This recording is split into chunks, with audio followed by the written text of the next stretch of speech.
모든 사람은 행복한 삶을 꿈꿉니다. 불행해지기 원하는 사람은 아무도 없죠. 얼마 전 제가 유튜브에서 한 강의 영상을 보게 되었는데 강연자가 이렇게 말하더라고요. 저는 당신이 행복했으면 좋겠습니다. 저처럼요. 우리 한번 해볼까요? 시작. 저를 보지 마시고 옆에 계신 분을 보면서 시작. 저는 당신이 행복했으면 좋겠습니다. 저처럼요. 예. 여러분 요즘 행복하십니까? 네, 제 얼굴 표정 보니까 굉장히 행복해 보이세요. 네, 네. 자, 이 질문은 올해 한 리서치 기관에서 우리나라 국민들의 행복도를 조사하는 실제 질문 내용이었습니다. 행복하냐는 이 질문에 많은 사람들이 57%의 사람들이 행복합니다라고 대답을 했고요. 43%가 잘 모르겠다, 행복하지 않다라고 응답을 했어요. 그리고 행복의 조건이 무엇이라고 생각하십니까? 라고 이어지는 이 질문에 대부분의 사람들이 고정적인 수입, 안정된 직장, 그리고 통장 잔고, 이렇게 재정적인 안정과 건강의 상태가 중요한 행복의 조건이라고 대답을 하더라고요. 그런데 여러분의 생각은 이 모든 것을 보면서 어떻게 생각하십니까? 정말 이것만 있으면 행복해질 것 같아서 열심히 그것을 목표로 두고 노력하고 살아왔는데 막상 그것을 탁 이루고 났을 때 그 순간은 되게 기뻐요. 근데 이 기쁨이 생각만큼 오래가지 않는다는 것이죠. 그리고 그 다음에 내가 무엇을 또 해야 되지? 또다시 그 마음속에는 또 다른 고민이 생기게 됩니다. 또한 이제 좀 안정되고 살만해졌는데 건강의 문제와 같이 예상하지 못했던 내 삶에 고난이 찾아왔을 때 그동안 내가 계획하고 목표했던 모든 것들이 한순간에 올스톱입니다. 이렇게 한 치 앞도 예상할 수 없는 것이 우리의 인생이지요. 그래서 우리가 추구하는 이 행복의 조건들은 있다가도 없어지는 것이기 때문에 우리를 진정으로 행복하게 해줄 수 있는 조건들이 아닙니다. 오늘 우리가 함께 읽었던 성경에는 세상적으로 참 많은 것을 가지고 이뤘지만 내 삶이 정말 행복한가? 이렇게 스스로에게 질문해 볼 때 잘 모르겠어, 행복하지 않다라고 느끼고 살아가고 있었던 삭개오라는 사람이 나옵니다. 이 삭개오라는 사람의 직업은 당시 굉장히 번창하고 많은 사람들이 살아가고 있었던 여리고라는 도시의 세리장이었어요.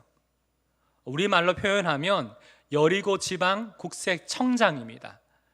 당시 시대가 로마 시대인데 유대인으로서 굉장히 출세한 사람이었던 것이죠. 그리고 삭개오라는 이름의 뜻이 있어요. 의로운, 순결한이라는 의미가 있는데 안타깝게도 삭개오는 그 이름답게 살아가지 못하고 있었습니다. 왜냐하면 우리도 친일파를 일제 앞잡이라고 해서 굉장히 싫어했잖아요. 이처럼 유대인들이 볼 때 이 세리들은 친로마파 사람들이라고 생각해서 굉장히 싫어했습니다. 로마 정부와 계약을 맺고 세금을 걷기 위해 인정사정 없었던 이 세리들을 사람들은 경멸했어요. 오죽하면 광야에서 가장 위험한 짐승은 곰과 사자이고 도시에서 가장 위험한 짐승은 세리들이다 라는 말이 있을 정도였어요. 삭개오도 이 사실을 모를 리가 없잖아요. 그런데 내가 하지 않으면 누군가 일을 해야 되고 나도 내 처자식을 먹여 살리기 위해서는 어쩔 수 없이 이것을 해야 된다라는 나름의 명분을 가지고 어차피 욕먹는 거, 더 독하게 살아서 성공해 보자, 이 마음이 삭개오의 마음 가운데 있었습니다. 결국 사람들이 무시 못할 정도로 세리장이라는 자리까지 올라갔어요. 이뿐만 아니라 당시 세리들 사이에서 관행처럼 여겨지고 있었던 부당한 방법으로 많은 돈을 벌어서 부자가 되었다라고 성경은 우리 가운데 알려주고 있죠. 삭개오는 세상적으로 성공했기 때문에 행복해야 되는데 그의 마음에는 이 돈과 지위로 채울 수 없는 마음의 공허함이 있었던 것입니다. 그러던 어느 날 삭개오는 예수님이란 사람이 자신이 살고 있었던 여리고를 지나가고 계신다는 소식을 듣게 되었어요. 3절을 보면 삭개오의 마음에 그 예수님이 어떤 사람인가 좀 알고 싶고 좀 만나고 싶은 마음이 생각이 들었던 것입니다. 근데 막상 딱 가보니까 예수님을 보려고 사람들이 너무 많이 모여든 거예요. 이 삭개오에게 약점이 하나 있었거든요. 키가 작았어요. 성경은 웬만하면 사람 외모 얘기 잘 안 하거든요. 키가 작았다는 얘기는 너무 작은 거예요. 어른이 되었는데도 아이들처럼 굉장히 작은 키를 가지고 있었던 사람이 삭개오예요. 예수님을 보고 싶은데 안 보이는 거예요. 그 상황에 이제 머리로는 내가 충분히 했는데 어쩔 수 없어, 포기하고 넘어가야 되는데 마음이 자꾸 끌리는 거예요. 이래서 더 예수님을 보고 싶은 마음이 그 마음에 든 겁니다. 그래서 어떻게 했을까요? 4절에 보시면 앞으로 달려가서 보기 위하여 돌 무화과 나무에 올라가니 이는 예수께서 그리로 지나가시게 되밀어라. 무슨 말이냐면 삭개오가 딱 보니까 예수님이 어디로 지나가실지 예상되는 경로가 딱 보이는 거예요. 확실히 세리장이 그냥 된 게 아니더라고요. 순간적으로 굉장히 상황 판단이 빠른 사람입니다. 그런데 세리장이라는 당시 사회적인 체면과 지위를 가진 40대 상 50대 되는 중년 남성이 막 보려고 막 뛰어가고 있는, 어린아이처럼 막 달려가고 있는 그 모습을 한번 상상해 보세요. 제가 TV나 여러 많은 곳에서 보았던 사회적 유력 인사들은 절대로 뛰지 않습니다. 급한 상황이 돼도 천천히 걸어가요. 점잖게 걸어 다녀요. 근데 삭개오는 그 체면이 뭐가 없어요. 막 뛰어가고 있습니다.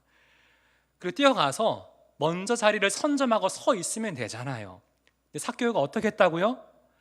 돌 무화과 나무 위에 올라갑니다. 왜 굳이 나무에 올라가야만 했을까요? 여러분, 당시 이 돌 무화과 나무의 열매는 가난한 사람들이 주로 이 열매를 먹었다고 합니다. 한번 사진을 볼까요? 이 돌 무화과 나무는 이렇게 생겼어요. 열매가 참 많죠. 근데 그냥 먹기에는 이 열매가 너무 떫고 맛이 없는 거예요. 그래서 당도를 좀 높여주고 또 먹을 수 있게끔 송곳이나 바늘을 가지고 이 열매를 일일이 구멍을 뚫었다고 합니다. 그리고 올리브유를 그 위에 발라주는 분리사라는 배양 작업을 했어요. 그런데 이 작업은 아까 열매가 굉장히 많잖아요. 손도 많이 가고 노동력, 일명 가성비가 떨어지는 고된 일이기 때문에 당시 굉장히 가난하고 사회적인 최하층 노동자였던 목자들이 이 일을 하고 있었다고 합니다. 내가 하기 싫어도 살기 위해서 내가 원하든 원하지 않든 그 나무에 올라가 매달려 있어야 됐던 것이죠. 가난한 사람들의 삶의 애환이 묻어있는 나무가 이 돌무화과 나무였어요.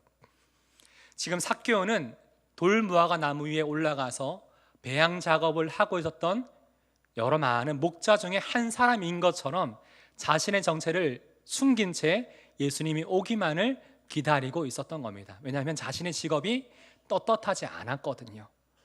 자, 놀라운 사실은 삭개오는 이 돌무화과 나무 위에서 자신을 찾아오신 예수님을 만나게 됩니다.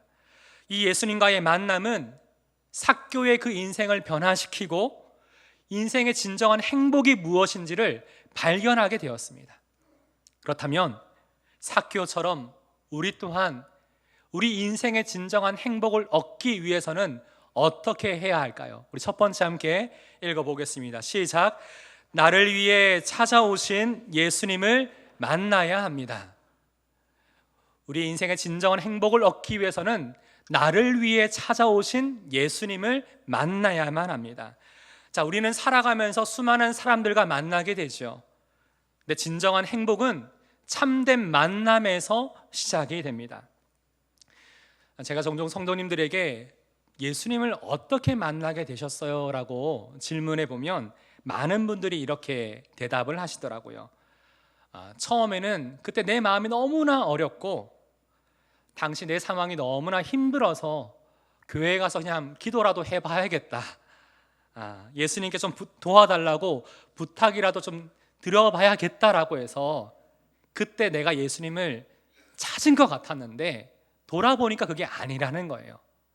내가 예수님을 찾아간 것이 아니라 예수님이 내 삶에 먼저 찾아와서 나를 기다리고 계셨다. 이렇게 이것을 깨닫게 되었다라고 말씀을 하시더라고요. 오늘 본문 속 삭개오도 마찬가지입니다. 삭개오의 마음속에 예수님을 보고 싶은 마음이 들어서 열심히 노력을 해서 예수님을 만난 것 같지만 성경을 잘 보시면 예수님이 삭개오를 찾아오셨어요. 지금 예수님은 예루살렘이라는 도시를 향해 가고 있던 중이었습니다. 우리가 자동차 운전을 하다 보면 잘 모르는 목적지, 잘 아는 목적지라도 내비게이션을 켜서 목적지 이름을 치죠. 예를 들어 예루살렘이라고 탁 하고 검색을 하면 어떻게 합니까? 여러 경로가 나옵니다. 최단거리, 무료거리, 고속도로 우선 여러 경로가 나오죠. 이처럼 당시 예루살렘으로 가는 여러 경로들이 있었습니다. 근데 1절을 보시면 뭐라고 나와 있냐면 예수께서 여리고로 들어가 지나가시더라 라고 나오죠. 여기 말하는 들어가라는 표현은 우연이 아니라 예수님이 어떠한 목적을 가지고 이 예루살렘에 방문하셨다는 것을 우리 가운데 보여주고 있어요. 그리고 5절에 보시면 뭐라고 나오죠? 예수께서 그곳에 이르사. 여러분, 그곳이 어딜까요? 그곳. 움찔움찔 하시는데 그곳이 어딜까요? 바로 지금 삭개오가 예수님을 보려고 올라가 있었던 그 돌무화과 나무 아래입니다. 그곳에 도착하세요. 예수님은 삭개오를 만나시기 위해서 그가 매달려 있었던 돌무화과 나무에 찾아가신 거예요. 어찌하시고. 참 많은 분들이 언제 어디서 어떤 상황에서 예수님을 만나게 되신지 아세요? 삭개오처럼 많은 것을 가지고 있는데 여전히 그 마음속에 공허한 마음이 있고 마음속에 해결되지 않는 복잡한 인생의 문제들 앞에서 결국 내 인생 다시 제자리구나, 내가 이러려고 이렇게 수고하며 살아왔던 것이 아닌데 나는 앞으로 무엇을 위해 또 살아가야 되지? 이런 인생에 대한 질문, 고민을 갖고 있는 그 순간 많은 분들이 예수님을 만나게 됩니다. 다시 말해 인생의 돌무화과 나무와 같은 그 상황 가운데 올라가 매달릴 수밖에 없는 그 상황 속에서 많은 분들이 예수님을 처음 만나게 되죠. 사실 이 상황이 찾아오면 우리 마음이 굉장히 가난해지죠. 아주 낮아지죠. 예수님은 이런 마음을 가진 사람들에게 이렇게 말씀하십니다. 우리 같이 한번 읽어봅시다. 심령이 가난한 자는 복이 있나니 천국이 그들의 것임이요 애통하는 자는 복이 있나니 그들이 위로를 받을 것임이요. 심령이 가난한 자, 마음이 가난해진 자를 얘기해요. 애통하는 자, 마음이 슬프고 탄식하는 사람을 얘기합니다. 근데 예수님은 이러한 사람들이 복이 있다라고 얘기를 하세요. 왜 복이 있는 걸까요? 우리의 마음이 가난해지고 낮아질 때 우리는 비로소 그때 하나님을 진심으로 찾게 됩니다. 그리고 또한 우리 마음이 애통해할 때, 굉장히 슬퍼하고 마음에 한숨을 쉬고 탄식할 때 그 순간에 하나님을 만나서 하나님의 위로를 경험하기 때문에 예수님은 이것이 복이 있다라고 말씀하고 있는 것이죠. 그리고 예수님은 우리에게 이렇게 또한 약속하십니다. 요한복음 14장 18절입니다. 내가 너희를 고아와 같이 버려두지 아니하고 어떻게 하리라? 너희에게로 오리라. 사랑하는 여러분, 지금 여러분이 어떠한 일 때문에 여러분의 마음이 갑자기 무너지고 마음이 가난해진 상태를 경험하고 있습니까? 지금 다른 사람들을 만날 때는 당당하고 의연한 척을 하고 있지만 실제 내 마음속에는 어떠한 내 인생의 고통과 아픔과 문제 때문에 남몰래 눈물 흘리고 있는 그런 상황이 혹시 있지는 않으신가요? 모든 사람들은 각자마다 자신의 마음속에 이런 인생의 아픔과 고통을 다 가지고 있습니다. 고난 없는 인생은 아무도 없습니다. 그런데 우리가 이때 반드시 기억해야 될 것은 예수님은 우리를 고아처럼 내버려 두지 않으시고 너희 우리를 반드시 찾아오시겠다라고 약속해 주셨어요. 이 예수님의 약속을 믿는 자가 이 은혜를 경험하게 됩니다. 삭개오처럼 오늘 이 시간 여러분 마음속에 예수님이 좀 어떠한 분이신가 궁금하다, 내 삶에도 예수님이 너무나 필요하다, 혹시 이 마음이 조금이라도 드신다면 마치 눈에 보이지 않는 바람이 탁 다가왔을 때 내가 그것을 느끼듯 여러분 마음속에 그런 마음의 감동이 조금이라도 느껴지신다면 오늘 이 시간 예수님을 꼭 만나기 위해 좀 반응하시길 바랍니다. 우리 스스로 이 바람을 일으킬 수가 없잖아요. 그처럼 이 마음은, 이 믿음은 하나님이 우리에게 주시는 마음이에요. 모든 일에는 다 때가 있습니다. 지금 이 순간은 지나고 나면 다시 돌아오지 않아요. 반드시 지금 해야 될 때가 바로 이 순간인 것입니다. 평생 한 번뿐인 시간이 바로 이 순간입니다. 지금 이 순간 여러분의 삶 가운데 여러분을 만나기 위해 찾아오신 그 예수님 앞에 한번 그 이름을 한번 불러보세요. 예수님, 저에게도 예수님이 너무나 필요해요. 내 마음이 너무나 공허한데, 너무나 외로운데 예수님을 꼭 만나고 싶습니다. 이런 마음의 고백이 있는 여러분 되기를 원합니다. 이를 통해 오늘 이 시간 여러분을 사랑하시는 예수님을 꼭 만나 계시는 시간 되기를 주님의 이름으로 축복합니다. 우리 인생의 진정한 행복을 얻기 위해서는 첫 번째로 나를 위해 찾아오신 예수님을 만나야 합니다.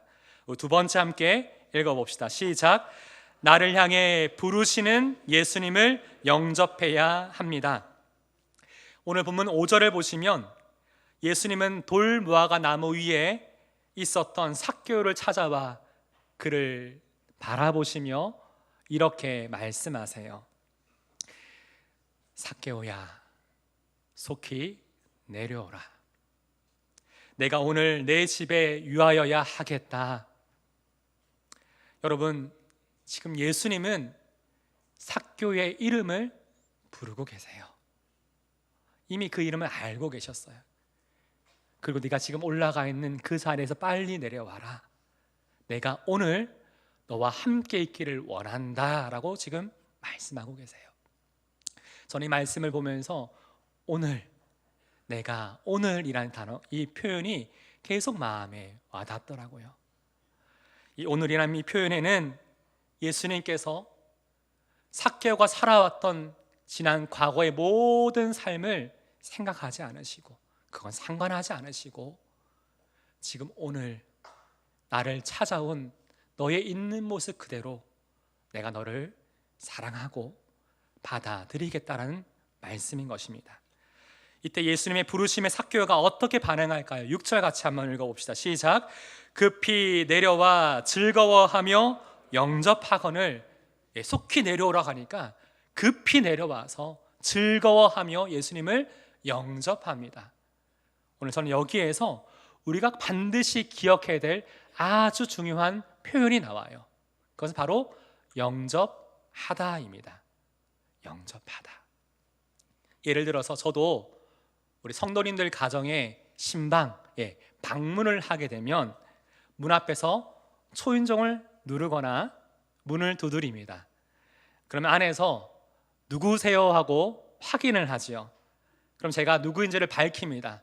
누구누구 성도님 안성조 목사입니다.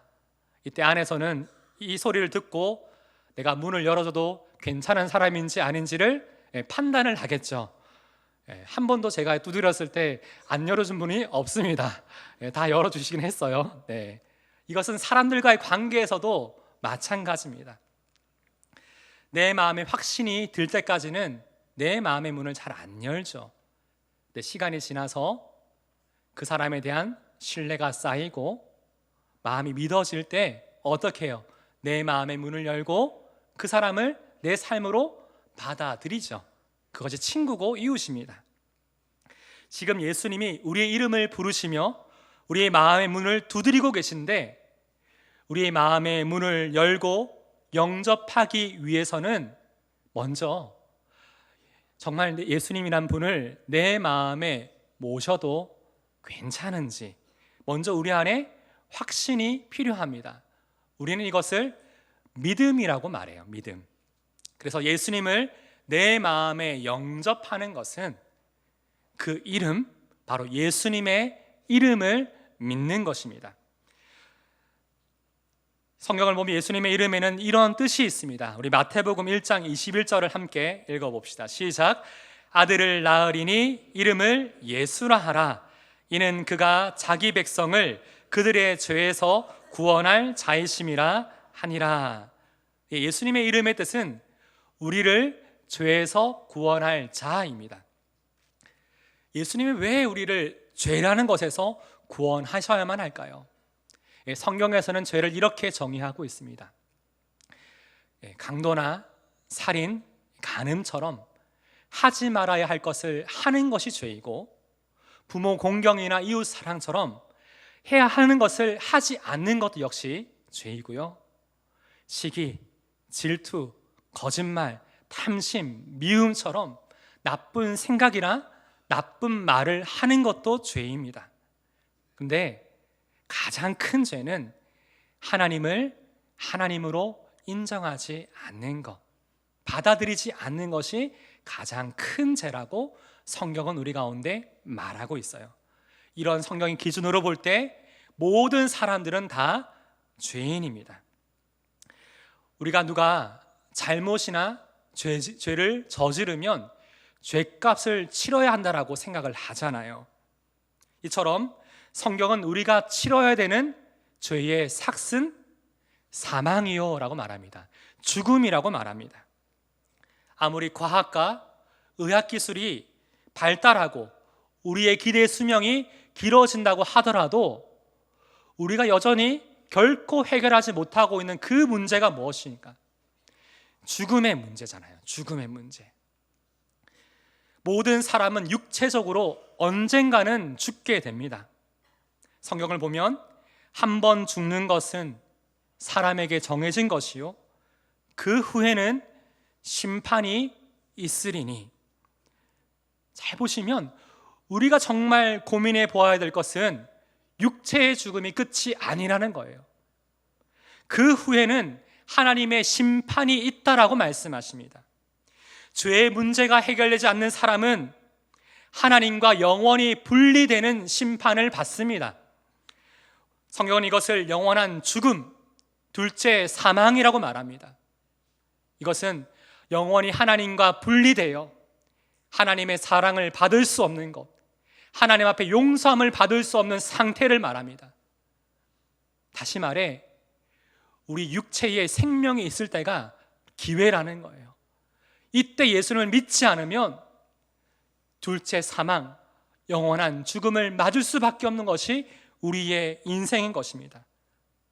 이 죄의 문제를, 이 중대한 죄의 문제를 해결해야 하는데 중요한 것은 인간은 스스로 이 죄의 문제를 해결할 수 없다는 거예요. 왜냐하면 죄의 값은 죽음이기 때문입니다. 그래서 우리를 사랑하신 하나님은 이 죄의 문제를 해결해 주시기 위해서 독생자이신 예수 그리스도를 이 땅 가운데 보내어 주셨습니다. 요한복음 3장 16절 우리 함께 읽어보겠습니다. 시작. 하나님이 세상을 이처럼 사랑하사 독생자를 주셨으니 이는 그를 믿는 자마다 멸망하지 않고 영생을 얻게 하려 하심이라. 아멘. 우리가 예수님의 그 이름을 믿는 것은 바로 예수님이 우리를 대신하여 십자가에 달려 돌아가심으로, 죽으심으로 우리의 모든 죄값을 대신 다 갚아주셨음을 믿는 것입니다. 그렇게 우리는 영원히 죽을 수밖에 없던 우리를 다시 살리실 이 예수님을 우리의 마음으로, 우리의 삶으로 영접해야만 합니다. 이때 예수님을 믿고 영접하게 되면 또 하나의 놀라운 변화가 우리의 삶 가운데 일어나게 됩니다. 그것은 바로 관계의 회복입니다. 우리가 살아가는 동안 부부관계, 자녀와의 관계, 친구와 이웃, 직장 동료와의 관계 속에서 단 한 번의 실수와 잘못과 오해로도 그 관계에 금이 가죠. 한번 깨어진 관계는 다시 회복하기란 너무 어렵다는 것을 여러분 많이 아시고 경험해 보셨을 것입니다. 성경은 우리가 하나님의 형상대로 창조된 하나님의 자녀였는데 우리가 지은 죄 때문에 하나님과 우리의 관계가 완전히 깨어지게 되었다라고 말합니다. 다시금 이 관계가 회복되기 위해서는 좋은 중재자가 필요하잖아요. 그분이 바로 예수 그리스도이십니다. 예수님은 죄로 인해 깨어진 하나님과 우리의 관계를 다시 회복시키기 위해서 우리의 삶 가운데 찾아오셨습니다. 그럼 우리는 어떻게 하면 될까요? 예수님이 십자가를 통해 나의 모든 죄를 다 용서해 주시고 우리를 다시 회복시켜 주실 것을, 하나님과 나와의 관계를 다시금 회복시켜 주실 것을 믿고 그 예수님을 내 마음속에 영접하면 되는 것입니다. 그러면 우리는 그 순간 하나님의 자녀로 다시 태어나게 됩니다. 요한복음 1장 12절 함께 읽어보겠습니다. 시작. 영접하는 자, 곧 그 이름을 믿는 자들에게는 하나님의 자녀가 되는 권세를 주셨으니, 특권을 주셨으니, 마지막으로 우리가 예수님을 영접하고 하나님의 자녀가 되면 예수님은 우리에게 하나님의 선물을 주십니다. 그것이 무엇일까요? 로마서 6장 23절을 보시면 하나님의 은사, 하나님의 선물은 그리스도 예수 우리 주 안에 있는 무엇이니라? 영생이니라. 예수님을 영접한 사람에게 주시는 하나님의 선물은 영원한 생명입니다. 하나님은 왜 이 영원한 생명을 우리에게 선물로 주셔야만 할까요? 이것은 바로 우리 어떤 노력이나 공로나 어떤 자격이나 우리가 가진 돈으로 이 영원한 생명을 살 수 없기 때문입니다. 이 영원한 생명은 오직 하나님만이 주실 수 있는 거죠. 이것을 하나님을 영접하고 하나님의 자녀가 된 자들에게 하나님은 선물로 주셨어요. 여러분, 선물이라는 것이 어떻게 받으면 돼요? 아니에요. 괜찮아요. 근데 여러분 정말 필요한 선물은 어떻게 돼요? 그 주시는 분의 마음을 내가 고맙게 여기면서 기쁨으로 그것을 받으면 되죠. 그리고 이것을 귀하게 여기며 살아가면 됩니다. 선물 준 사람이 언제 제일 기뻐할까요? 선물을 줬는데 뜯어보지도 않고 고맙다고 얘기는 했는데 저기 놔뒀어. 나중에 알게 되면 속상하잖아요. 언제 제일 기쁩니까? 이 선물을 받고 기뻐하는데 정말 이 선물을 잘 사용하고 귀하게 여기며 살아가는 것을 볼 때 선물 준 사람이 기쁜 거잖아요.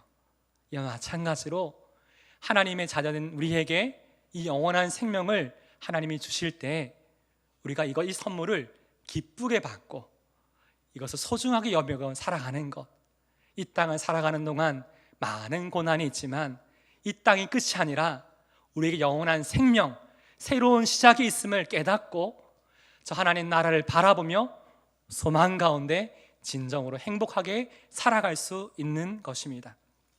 저는 오늘 이 시간 이곳에 이 귀한 믿음의 발걸음을 해주신 여러분 모두에게 예수님을 영접하고 하나님의 자녀가 되어서 이 영원한 생명을 선물로 받는 축복의 시간 되기를 간절히 소망합니다.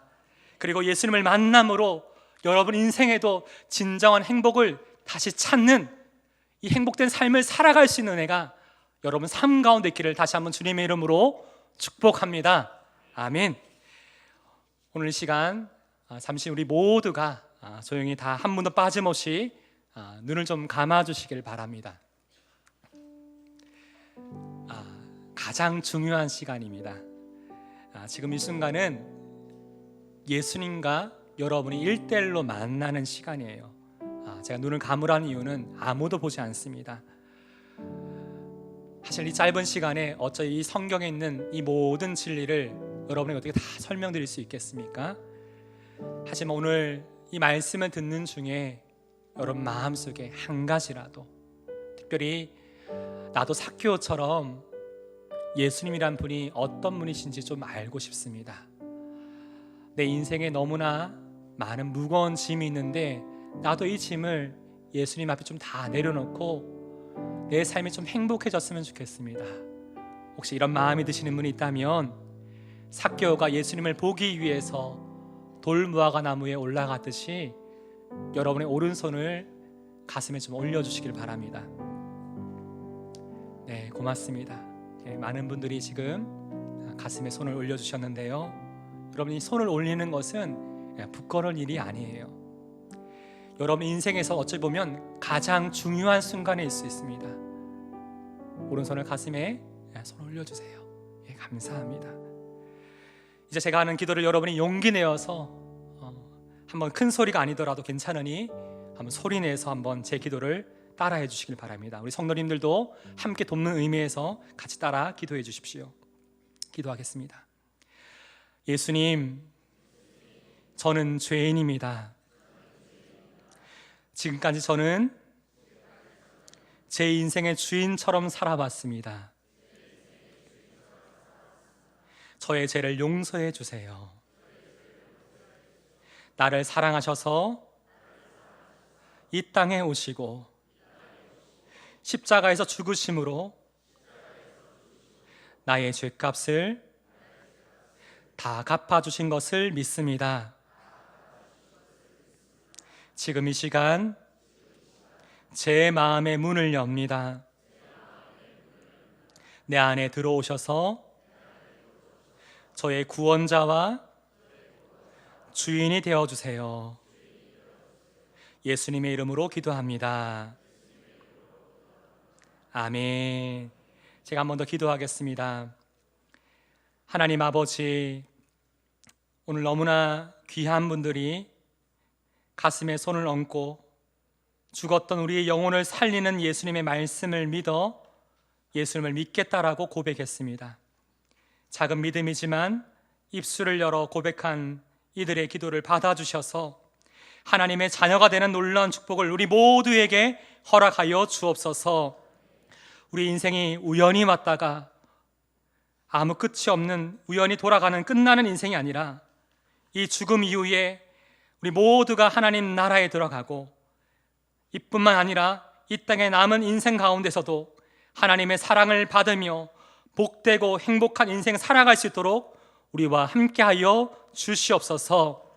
예수님의 이름으로 기도드립니다. 아멘. 아멘. 이제 좀 손을 내리시고 눈을 뜨셔도 좋습니다. 자, 오늘 이 시간에는요, 여러분이 들어오시면서 주보에 보시면 이렇게 카드 한 장이 보이실 겁니다. 이 카드를 좀 작성하는 좀 시간을 잠시 갖도록 할게요.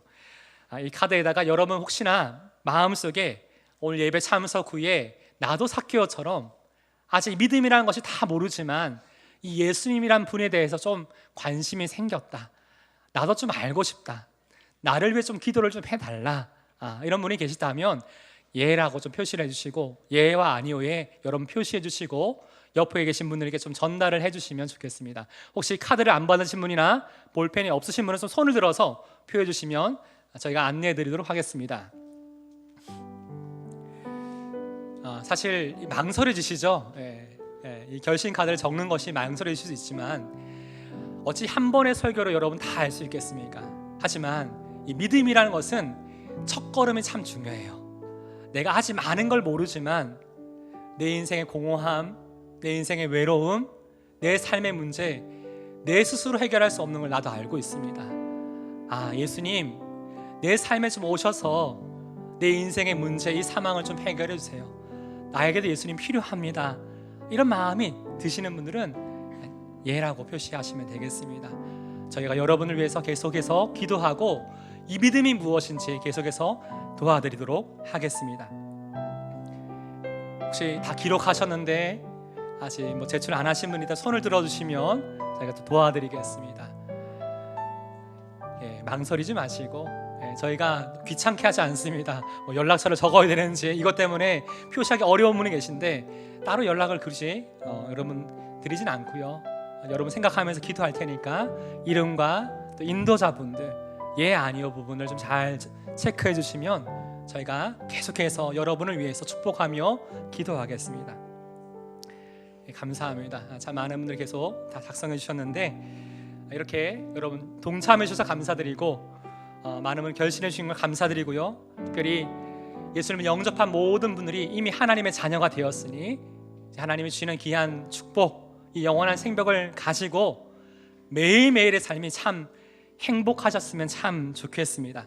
특별히 여러분 가능하시다면 저희 영안교회에서 함께 소속되어서 위한 믿음의 형제 자매로서 함께 이 인생을 함께 동행할 수 있는 그런 삶이 되면 참 좋겠습니다. 자, 이런 마음을 바라는 마음으로 우리 마지막으로 이 찬양 함께 고백하고 오늘 예배 마치겠습니다.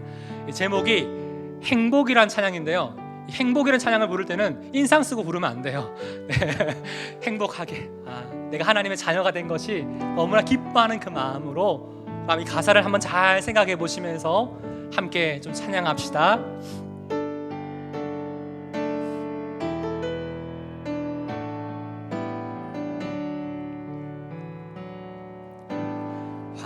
화려하지 않아도 정결하게 사는 삶, 가진 것이 적어도 감사하며 사는 삶, 내게 주신 작은 힘 나눠주며 사는 삶, 이것이 나의 삶의 행복이라오. 이것이